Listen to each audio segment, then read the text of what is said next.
నమస్తే, welcome to our channel. నేను మెస్సేరి. తెలంగాణలో ఫోన్ ట్యాపింగ్ వ్యవహారం ఎంత సంచలనం సృష్టించిందో మనకు తెలుసు. అయితే ఆ ఫోన్ ట్యాపింగ్స్కి సంబంధించిన కొన్ని ఏదైతే ఫైల్సే కానీ హార్డ్ డిస్క్లే కానీ మూసీ నదిలో వేశారు అని చెప్పి మనకి వార్తలు వస్తున్నాయి, పట్టుకున్నారని కూడా మనకి వార్తలు వస్తున్నాయి. సో ఇందులో ఎంతవరకు వాస్తవం ఉంది, సో ఈ అంశాన్ని మనకి వివరించడానికి మనతో పాటు ఉన్నారు ప్రముఖ సీనియర్ జర్నలిస్ట్ జగదేవ్ గారు. నమస్కారం సార్. నమస్తే అమ్మా. సార్, ఇప్పుడు చూస్తుంటే తెలంగాణలో ఫోన్ ట్యాపింగ్ వ్యవహారం మనకి ఎంత సంచలనం సృష్టించిందో మనం చూసాం. ప్రణీత్ రావు గారు పోలీసుల కస్టడీలో ఉండి తను ఎన్ని నిజాలు చెప్పారు, ఏంటి అసలు ఏమేం జరిగింది, ఎంతమంది అనేది కూడా మనకు చెప్పారు. అయితే ఇప్పుడు కొన్ని మనం గతంలో చూస్తున్నట్టయితే ఫ్లైఓవర్స్ కింద ఫారెస్ట్లో వేశారని చెప్పేసి వచ్చింది. ఇప్పుడు చూస్తే మూసీ నదిలో వేశారని చెప్పేసి మనకి వార్తలు వస్తున్నాయి. అసలు దీన్ని అసలు మనం ఎలా చూడాలి? ఇంకా వేరే చోట్ల ఇంకా ఏమన్నా బయటపడే అవకాశం ఉందా? వేరే ప్లేసెస్లో దాచిపెట్టారని? అది వేరే ప్లేసులో కాదు, ఏది దాచిపెట్టినా మొత్తానికి వాటిని స్మాష్ చేసేసారు అనే అంశమే ఇప్పుడు పెద్ద ఇష్యూ అవుతుంది. మొత్తానికి ఫోన్ ట్యాపింగ్ వ్యవహారం ఏదైతే ఉందో అది బీఆర్ఎస్ వాళ్ళు ఇదంతా ఒక వెబ్ సిరీస్ లాగా నడిపిస్తున్నారు, కాంగ్రెస్ వాళ్ళు అని అంటున్నారు. కానీ మొత్తానికి అది మెడకు చుట్టుకునే అంశంలాగా కనిపిస్తుంది. అయితే ఇంతకుముందే నేను వార్తలో కూడా విన్నాను, క్రషాంక్ అని ఒక ఆయన ఉన్నారు, ఈ బీఆర్ఎస్ సంబంధించి సోషల్ మీడియా కన్వీనర్ ఎవరు అని. ఆయన ఏమన్నారంట, ఒకవైపు ఇది హాట్గా నడుస్తున్న నేపథ్యంలో ఆయన ఒక స్టేట్మెంట్ ఇచ్చారు. గతంలో మన్మోహన్ సింగ్ గారు కూడా ప్రధానమంత్రిగా ఉన్నప్పుడు ఫోన్ ట్యాపింగ్ అవసరం, కొన్ని సందర్భాల్లో అవసరమే అన్నట్టే చెప్పారు. అలా చెప్పారంటే మరి ఇప్పుడు ఆయన మీద కూడా చర్యలు తీసుకుంటారా రేవంత్ రెడ్డి గారు అన్నట్టుగా ఆయన ఒక స్టేట్మెంట్ ఇచ్చారు. అంటే దాని అర్థం ఏంటి అంటే కాంగ్రెస్ హయాంలో ఫోన్ ట్యాపింగ్ జరిగింది అని పక్కన పెడితే మేము చేశాము అని ఏంటంటే ఒప్పుకున్నట్టేగా. గతంలో మన్మోహన్ సింగ్ గారు దొంగతనం చేయడం తప్పులేదని స్టేట్మెంట్ ఇచ్చారండి అని అర్థం ఏంటి, మీరు దొంగతనం చేశాను ఒప్పుకున్నట్ట. ఇట్లా స్టేట్మెంట్లు కూడా దీనికి బలం చేకూరుస్తున్నాయి. వీళ్ళు ఏదో బీఆర్ఎస్ని గట్టెక్కిద్దాం కాపాడదాం అనుకున్న స్టేట్మెంట్లు కూడా ఇబ్బందులు ఇరుకుని పెట్టే పరిస్థితులు వస్తుంది. ఇప్పుడు కేటీఆర్ గారు చూడండి, స్ట్రాంగ్గా నా మీద ఇలా చేస్తున్నారు, నేను పరువు నష్టం దావేస్తా, ప్రూవ్ చేస్తారా దమ్ముంటే, లేదంటే పరువు నష్టం దావేస్తాను, అలా ఉండాలి స్టేట్మెంట్లు. అలా కాకుండా ఇలాంటి స్టేట్మెంట్లు ఇవ్వడం వల్ల మరి కాస్త లోపలికి వెళ్ళే అవకాశం, ఇరుకుని పెట్టే అంశం ఇదండి. అయితే ఇప్పుడు ఈయన ప్రణీత్ రావు గారి ఇన్వెస్టిగేషన్లో ఆయన ఒప్పుకున్నాడు, అంతా అయింది. ఇప్పుడు ఆయన కింద అధికారులు కూడా ఎవరైతే ఉన్నారో వాళ్ళు కూడా సుపీరియర్స్ ప్రెజర్కి తలొక్క తప్పలేదు సార్. ఎందుకంటే సిన్సియర్గా ఉంటారమ్మా. మరి ఈ సిన్సియర్గా ఉన్నా కూడా వాళ్ళు పెళ్ళంబెడ్లతో ఉన్నాడు, నీకు ఎందుకే ఇవన్నీ అని అంటే వాళ్ళకి ఎంత భయం. డిపార్ట్మెంట్లో కూడా నిజంగా ప్రతి ఒక్కరూ యూనిఫామ్ వేసుకున్న మరుక్షణం మనం స్ట్రిక్ట్గా ఉందాం అనుకుంటారు. నాకు తెలిసిన మిత్రులు ఉన్నారు కొంతమంది, వాళ్ళు కూడా ఇప్పటికీ ఏమంటారు, మనం తర్వాత ఎలా మారుతామో తెలియదు ప్రెషర్స్ వల్ల, ప్రస్తుతానికైతే మేము సిన్సియర్గా ఉన్నామని చెప్తారు. ఉన్నారు అటువంటి వాళ్ళు. అంటే అలా సిన్సియర్గా ఉంటారు. కానీ కొన్ని రకాల వాళ్ళ పొజిషన్ పెరిగే కొద్దీ ఏమనుకుంటారు, అబ్బా అడిగారా బాబు ఎస్పీ సూపర్ స్టైల్గా కారులో వస్తాడు వెళ్ళిపోతాడు, మొత్తం ఈ కానిస్టేబుల్ ఇబ్బంది పడతారు అనుకుంటారు. కానీ ఆయనకున్న ప్రెజర్ వెళ్ళుకుంటారు. ఆడికి హోమ్ మినిస్టర్ నుంచి, డిఐజీల నుంచి, డీజీపీల నుంచి విపరీతమైన ప్రెజర్స్ ఉంటాయి. ఈ ప్రెజర్లు ఎలా తట్టుకోగలుగుతారు? కొంతమంది తట్టుకోలేక బాబు నన్ను ట్రాన్స్ఫర్ చేసేయండి, నన్ను ఇన్వాల్వ్ చేయకండి అంటాడు. ఇంకొంతమంది సైలెంట్గా ఉండిపోతారు. కొంతమంది మాకు ప్రమోషన్ లేకపోయినా పర్వాలేదు, మేము ఇలాగే ఉంటాం. అలా కాదు, కొంతమంది ప్రాణాలు తెగించి మేము చెయ్యం అని అంటారు. అలాంటి వాళ్ళకి కూడా ఇబ్బంది అవుతుంది. ఇప్పుడు ఒక వ్యాస్ ఐపీఎస్, అలాగే ఉమేష్ చంద్ర ఐపీఎస్, వీళ్ళందరూ ఎలా ప్రాణాలు కోల్పోయారమ్మ? ఇట్లా నిజాయితీగా ఉండబట్టే కదా, అంటే చరిత్ర చెప్తుందని.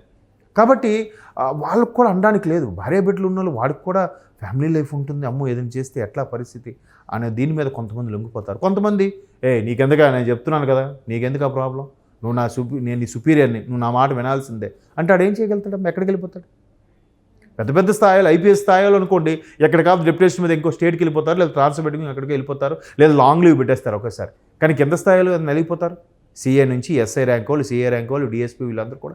డిఎస్పీ ప్రణీత్ రావు అని చెప్పినప్పుడు కింద స్థాయిలో చెప్పకుండా వినకుండా ఉంటాడా? ఖచ్చితంగా వింటారు. ఇప్పుడు ఏం చెప్తున్నారు, ఆయన కూడా నా సుపీరియర్ చెప్పారు బట్టి అంటున్నారు. ఆయన ఎవరు? ప్రభాకర్. ఆయన విదేశాలకు వెళ్ళిపోయారట. ఆయన కూడా ఇప్పుడు వచ్చి నాకు ఆ టైంలో ఎవరు ప్రెజర్ చెప్పారో వాళ్ళ ప్రకారం చేశాను, ప్రభుత్వం ఏం చెప్పిందో అదే చేశాను చెప్తున్నారు. బట్ ఆ వ్యక్తి ఎవరైనా చెప్పట్లేదు. ఆ వ్యక్తి ప్రభుత్వంలో ఒక మంత్రి స్థాయి వ్యక్తే, లేదంటే హోంమంత్రి స్థాయి వ్యక్తే, బాగా పలుకుబడిన వ్యక్తి, లేదా సాధారణ ఒక ఎమ్మెల్యేనా, ఎమ్మెల్సీనా, ఎవరు ఏంటి, అవి ఇంకా పేర్లు రావాల్సి ఉంది. ఇప్పుడు మరోవైపు ఆ ఫోన్ ట్యాపింగ్ వ్యవహారంలో కాన్వర్జేషన్ ఇన్వెస్టిగేషన్ ల్యాబ్ ఏదో ఎక్విప్మెంట్ ఉంటుందంట. అంటే కాన్వర్జేషన్ అంతా కూడా సుమారుగా ఇంటికి ఒక 200-300 మీటర్ల దూరంలో ఎక్కడ పాతో లేదా ఒక టవర్కి తగిలించి చేస్తే దానికి చీమ చుట్టుకుమన్నా కూడా వినిపించేలా క్యాచ్ చేసేలాగా ఆ కాన్వర్జేషన్ ఇన్పుట్ లాక్కునే డివైజ్లు ఏవో పెట్టారు. అది కూడా ఏంటి, ఒక ప్రైవేట్ కంపెనీ ఇట్లా ఇన్ఫర్మేషన్ టెక్నాలజీ సంబంధించిన ఒక ప్రైవేట్ కంపెనీ సీఈఓలు ముగ్గురు ఉన్నారంట. ఎవరో సంథింగ్ బ్లూ సీవల్లి అని, బూసి అని ఎవరో ముగ్గురు ఉన్నారు, రవికుమార్ అని. వీళ్ళు ఒక 6 కంపెనీలు సీఈఓలుగా చేస్తున్నారు. సో వాళ్ళ సహకారంతో వీళ్ళు ఈ ఎక్విప్మెంట్ తెప్పించుకొని సంథింగ్ ఇజ్రాయెల్ నుంచి ఎక్కడి నుంచి ఎక్విప్మెంట్ అని కూడా వార్తలు వస్తున్నాయి. ఏది కూడా పూర్తి స్థాయిలో తెలియట్లేదు, పూర్తిగా రావట్లేదు. బట్ ఇన్వెస్టిగేషన్ ఆఫీసర్స్ ఏదున్నారో వాళ్ళకి పూర్తి స్థాయిలో ఇన్ఫర్మేషన్ ఉంటుంది. బట్ పూర్తి స్థాయిలో అది మీడియాకి సమాచారం లీక్ చేయట్లేదు. లీక్ చేయకపోవడం మంచిది ఒక విధంగా. చేయడం వల్ల 2 రకాల నష్టాలు ఉన్నాయి. ఒకటి, అవతలు ఎవరైతే తప్పుడు పనులు చేశారో వాళ్ళు జాగ్రత్త పడిపోతారు ముందుగానే, లేదా వాళ్ళు ప్లాన్ ఏ ప్లాన్ బి ఏంటని ఆలోచించుకుంటారు. రెండోది, కొన్ని ప్రైవసీగా ఉంచడం వల్ల ప్రజలకి లేదంటే నాయకులకు కూడా కొన్ని నమ్మకాలు ఉంటాయి వ్యవస్థల మీద. ఆ నమ్మకాలు సన్నగిల్లకుండా, నమ్మకం పోకుండా ఉండడం కోసం వాళ్ళు పూర్తి సమాచారం బయటికి లీక్ చేయారు. కేవలం ఉన్నత న్యాయస్థానం ముందు మాత్రమే అవన్నీ బయట పెడతారు తప్ప మిగతా దగ్గర బయట పెట్టరు. సో మొత్తం మీద ఈ అంశం అంతా కూడా ఫోన్ ట్యాపింగ్ వ్యవహారం చాలా ఇష్యూ నడుస్తుంది. అది అసలు ఎంత ధైర్యంగా అంటే చూడండి, వీళ్ళు దొరికిపోతే మా పరిస్థితి ఏంటి, మరి కాస్త బదనం అయిపోతాం అనే ఫీలింగ్ కూడా లేదు. ఎప్పటికీ మేమే ఉండిపోతాం, మేమే రారాజులుగా ఉండిపోతాం అనుకున్నారా ఏంటో తెలియదు. అంటే వాళ్ళ ఉద్దేశం, లేదా ఈ ఒకదాని కోసం స్టార్ట్ చేస్తే అది ఇంకో దాంట్లోకి వెళ్ళిందా అనేది తెలియదు. జనరల్గా ఎలా ఉంటుందంటే, ఫస్ట్ ఒకడు వెనకటికి ఎవడో ఇలాగ మ్యాజిక్ నేర్చుకున్నాడంట.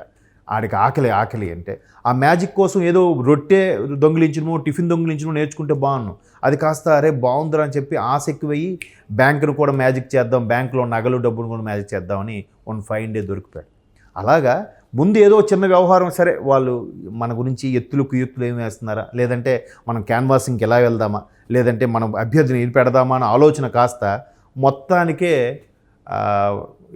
మొత్తానికి ఎసరు పెట్టేలాగా మారిపోయిందేమో నేను అనుకుంటున్నాను. సో అధికారులు కూడా ఏం చేయలేరు. ప్రణీత్ రావు గారు కూడా ఏం చేస్తారు? ఆ పై అధికారులు తాయిలాలు ఇచ్చారో, ప్రెజర్ చూపించారో, లేదా ప్రెజర్ పెట్టారో, లేదా ఇంకే ఇతర కారణాలు, లేదంటే నువ్వు లేకపోతే నిన్ను ఇక్కడ నుంచి దూరంగా ఎక్కడో మారుమూల ట్రాన్స్ఫర్ చేస్తాం, నేను చాలా ఇబ్బంది పెడతామని చెప్పారో, కారణాలు తెలియదు. ఆయనేనే డైరెక్ట్గా ఒప్పుకొని ఉండే కదా. అంత స్థాయి వ్యక్తి, ఎంతో ఎక్స్పీరియన్స్తో వెళ్ళి ఆ పొజిషన్కి వెళ్ళిన వ్యక్తి, ఆయనకు ఒక ఎక్స్పీరియన్స్ ఉంటుంది కదా. అరే మనం చేస్తే ఇరుక్కుపోతామా కాదా అంటే ఏమో, ఆయనకి ఎలాంటి బెదిరించి చేయించుకున్నారో తెలియదు కదా. ఎవరిని తప్పు పట్టలేం పూర్తి వ్యవహారాలు వచ్చే వరకు. కొన్నిసార్లు ఒకవేళ ఆయన్ని బెదిరించి చేసినా, లేదంటే ఆయన ఇష్టంతో చేసినా ఇబ్బంది పడేది ఆయన కుటుంబ సభ్యులేగా. ఈరోజు అసలైన దొంగలందరూ సేఫ్గా ఉన్నారు, ఎవరి పేరు బయటికి రాలేదు. బట్ అందరూ ప్రణీత్ రావు గారి పేరు చెప్తున్నారు.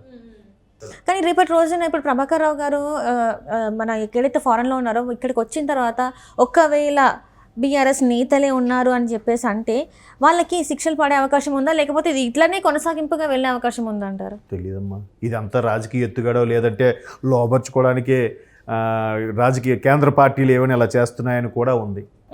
అంటే బీఆర్ఎస్ పార్టీని బీజేపీలో విలీనం చేయడానికి ఇలాంటివి చేస్తున్నారంటారా? మేబీ ఇప్పుడు చంద్రబాబు గారు అరెస్ట్ వ్యవహారం వెనక్కి కూడా ఇటువంటి రూమర్స్ ఉన్నాయి కదా. చంద్రబాబు గారు ఎప్పుడైతే బీజేపీతో పొత్తు పెట్టుకోలేదు కాబట్టి అరెస్ట్ చేశారని కూడా కొంతమంది విశ్లేషకుల అభిప్రాయం. అంటే దాంట్లో వాస్తవం ఎంత ఉందో అవాస్తవం అని మనకు తెలియదు. కాబట్టి ఇటువంటి నేపథ్యంలో వీళ్ళు కూడా బీఆర్ఎస్ను కూడా కాంగ్రెస్కో లేదా బీజేపీలో ఒక విలీనం చేయడానికే కాంగ్రెస్ పార్టీ ఎలా చేస్తుందేమో మేబీ. ఇప్పుడు మన చంద్రబాబు గారిని అరెస్ట్ వెనక్కి కూడా జగన్మోహన్ రెడ్డి గారు నాకు సంబంధం లేదన్నారు. అలాగని బీజేపీ ఖండించలేదు. ఇప్పుడు కూడా కాంగ్రెస్ బీఆర్ఎస్ని ఇట్లా చేస్తుంది అంటున్నారు. బీఆర్ఎస్ కాంగ్రెస్లో విలీనం చేయడానికి ఈ విధమైన అంశాలన్నీ తెర మీదకి వస్తున్నాయేమో. ఒకసారి విలీనం అయిపోతే ఇవన్నీ సైలెంట్ అయిపోతాయేమో. రేవంత్ రెడ్డి గారు చెప్తున్నారు కదా, నా ఫోన్ ట్యాపింగ్ చేశారు అని చెప్పేసి, మా ఇంట్లో కుటుంబ సభ్యులు. ఆయన నోటుకు ఓటు విషయంలో అరెస్ట్ అయినప్పుడు కూడా ఆయన చాలా హట్ అయ్యాడు. ఆయన అరే అందుకే కదా అప్పుడు నుంచి కూడా వీళ్ళు వ్యవహారం నడుపుతున్నారేమో, అందుకే నా వ్యవహారం నన్ను ఎట్లా ఇరికించారేమో అని అంటాడు ఆయన. ఇప్పుడు మళ్ళీ పోతే ఆంధ్రాలో కూడా ఇదే సమస్య వచ్చిందని చెప్పేసి వింటున్నాం. సో ఓవరాల్గా చూస్తుంటే ఈ ఫోన్ ట్యాపింగ్ అనేది ఇప్పుడు ఇది జరిగింది కాదు, ఎప్పటి నుంచో ఉంది, కానీ ఇప్పుడు మాత్రం బయటపడింది అని చెప్పేసి మాత్రం అంటున్నారు. మరి ముందు చూడాలి ఇలా దీంట్లో ఎంతమంది ఉన్నారు, ఎంత పెద్ద తలకాయలు ఉన్నాయనేది తెలియాలనేది.